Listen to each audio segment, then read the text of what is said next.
Halo guys, apa kabar? Ya, kita bertemu kembali. Ya, kali ini saya mau membahas yang lagi viral beberapa waktu ini ya, terakhir ini tentang beli rumah DP 0%. Wah, menarik sekali ya. Selama ini DP, down payment itu kan sebagai momok yang menakutkan gitu ya. Nah, ini dijadikan 0% sama pemerintah. Wow, ya, luar biasa, menarik sekali ya. Tetapi DP 0% ini menguntungkan atau tidak buat kita? Nah, ini yang perlu kita bahas ya. Kita bahas di konten yang ada kali ini ya. Jadi gini, DP 0% ini dipakai sama pemerintah karena kita juga tahu beberapa waktu belakangan ini ya, bahkan mungkin dari 1 tahunan ini ya, survei sempat membuktikan bahwa banyak generasi milenial ini tidak terpikir untuk membeli rumah, istilahnya tidak terpikir untuk menabung. Mereka pakai gaji mereka, penghasilan mereka untuk lifestyle. Ya, ini generasi milenial menurut survei seperti itu. Dan ini cukup mengkhawatirkan, bahkan mengkhawatirkan pemerintah juga. Karena yang saya tahu beberapa waktu lalu sempat ya saya dengar berita ya di salah satu portal online gitu ya. Generasi milenial tidak bisa beli rumah. Nah, ini mengapa? Karena dari down payment-nya itu yang jadi momok itu. Kalau misalnya untuk bulanan mereka bisa punya penghasilan besar pun mereka spend untuk lifestyle, mereka tidak mikir tabungan untuk menabung untuk dijadikan down payment ya, ya tidak akan bisa terwujud untuk beli rumah sampai kapanpun. Karena apa? Uangnya mereka spend terus untuk konsumtif. Nah, jadi satu, ini tentang generasi milenial. Mengapa kok sampai ada peraturan pemerintah seperti ini ya? Menurut pandangan saya, ini untuk menjangkau generasi milenial. Ya, biar generasi milenial mau untuk berpikir beli rumah. Karena dengan DP 0%, penghasilan mereka yang besar setiap bulan bisa mereka pakai untuk angsuran beli rumah. Ya, tidak semuanya untuk konsumtif, untuk traveling, untuk beli barang-barang mewah ya kan, untuk ya makan di yang restoran-restoran mewah segala macam, yang lifestyle lah intinya di situ. Nah, itu generasi milenial. Yang kedua, saya lihat dengan DP 0% ini menguntungkan untuk siapa? Untuk pengusaha. Karena dengan pengusaha, eh, mereka beli properti, uang yang seharusnya untuk mereka pakai putaran usahanya lumayan 10, 20-30% itu dipakai untuk DP. Daripada gitu dipakai untuk putaran bisnis mereka, mereka dapatnya lebih banyak, intinya di situ ya, lebih banyak mereka dapatnya dengan putaran usaha. Nah, dua golongan ini yang menurut saya yang dituju oleh pemerintah ya. Nah, sebelum lebih lanjut kita harus ketahui apa dampak dari DP 0% ini ya. Dengan DP 0% ya, kita harus tahu down payment itu untuk apa sih. Waktu kita misalnya beli rumah seharga 500 juta ya, kalau seluruh 500 juta di cover sama bank ya, itu DP 0% ya. Tetapi yang selama ini kan tidak, yang sebelum DP 0% ini ya. Jadi 20-30% itu dijadikan down payment. Anggap aja tadi 500 juta. Ya. 500 juta, anggap kita 20% lah. 20% dari 500 juta itu kan 100 juta. Lah, 100 jutanya down payment. Sehingga pokok hutangnya harusnya yang biasanya 400 juta ini dijadikan langsung 500 juta. Lumayan paham ya maksud saya ya. Dengan kata lain, dengan DP 0% ini yang akan membengkak apa? Pokok hutang. Dengan membengkaknya pokok hutang, hutang lebih banyak, bunga akan jatuhnya lebih besar. Nah, ini yang perlu diketahui. Ya, DP 0% itu tidak semerta bisa menghilangkan DP yang 20-30%, kita kurang lebih sama angsurannya. Enggak, ini pengaruh di bunga. Ya, bunga akan lebih besar. Ya, pokok hutang lebih besar berarti bunga akan lebih besar. Angsuran tiap bulan otomatis akan lebih besar.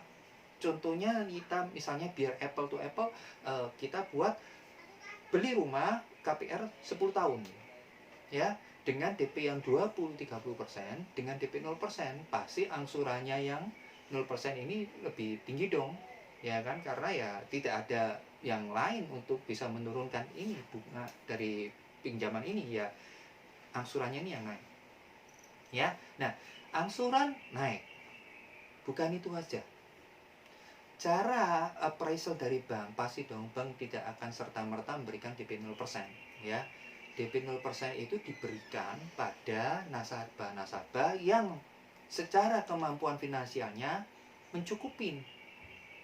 Nah, yang perlu kita ketahui, ya, setiap bank sekarang memakai tenaga appraisal independen, rata-rata seperti itu, ya, tenaga appraisal independen. Jadi gini, apa maksudnya? Jadi gini, pada saat kita beli sebuah properti, ya, kita sudah sepakat nih sama pemilik properti itu. Harganya berapa? 500 juta. Yang tadi seperti itu ya, contoh 500 juta. Bang, taunya ini 500 juta. Bang mau kasih pinjaman dari 500 juta? Belum tentu. Bank akan melihat kemampuan finansial kita, ya, dari apa, mungkin dari usaha kita, pekerjaan kita, itu dicek pasti sama bank. Yang kedua, ya, selain ya kalau BI checking itu sudah standar ya, kalau misalnya ada call 2, call 3 lah, itu pasti juga akan ada masalah sendiri ya. Tapi intinya kita anggap sama rata, tidak ada itu. Nah, ini pengaruh di appraisal bank. Ya, karena apa? Bank pada saat melihat ada pengajuan kredit, oh ya, rumah di sini mau di KPR kan, tidak serta-merta bank itu melihat uh, berdasarkan berpatokan dengan nilai jual beli yang sebenarnya antara pembeli dengan pemilik. Tidak. Bank ada tenaga appraisal sendiri. Tenaga appraisal ini diminta untuk mengappraisal sebenarnya ini apa. Ya, biasanya bank pakai appraisal independen ya, untuk kepentingan mereka juga ya. Jadi kalau misalnya appraisalnya itu nanti bukan 500, 400, ya berarti DP 0% itu dari 400 loh, bukan dari 500. Ya, karena kan dari appraisal bank. Nah, ini juga bisa terjadi. Ini yang perlu harus kita ketahui ya. Nah, dari hal-hal yang saya jelaskan ini, seharusnya kesimpulannya kemana? Jadi, kembali lagi, DP 0% ini bagus untuk orang-orang ya, contohnya seperti ya generasi milenial gitu ya, orang-orang yang biasanya itu setiap bulan mereka dapat penghasilan cukup besar, harusnya mereka mampu untuk angsur properti, tetapi tidak mereka pakai untuk konsumtif. Lah, dengan DP 0% ini men-trigger mereka untuk mereka mau untuk nabung, beli properti.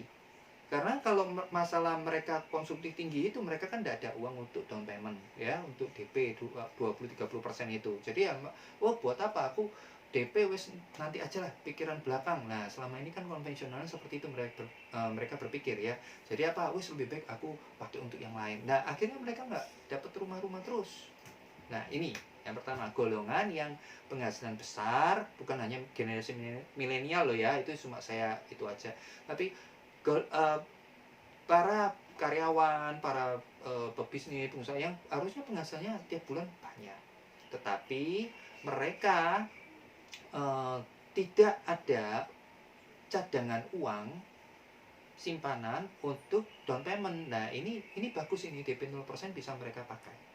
Ya, untuk apa? Daripada dipakai untuk yang sesuatu ya istilahnya bakar uang gitu ya, untuk have fun, untuk kesenangan, untuk lifestyle. Lebih baik yang sesuatu yang berguna untuk ke depan ya, untuk masa depan. Nah, yang kedua ya tadi itu pengusaha, karena buat putaran ya, dana putaran bisa pakai untuk DP 0%, ini cukup bagus. Kalau usahanya jalan, kalau usahanya benar-benar bisa menghasilkan return, feedbacknya itu menghasilkan yang lebih tinggi daripada bunga bank. Nah, itu menguntungkan DP 0%. Tetapi buat para klien ya, bagi yang sudah punya nih tabungan, ini dana ya loh, dana harusnya yang disiapkan 20-30% untuk beli rumah. Loh, ini ada program nih dari pemerintah DP 0%. Ya, apakah saya pakai ini DP 0%? Menurut saya lebih baik jangan dipakai yang DP 0% ini. Tetap pakai yang 20-30 ini kalau bisa dimasukkan. Untuk apa? Untuk meringankan bunga, terutama bunga.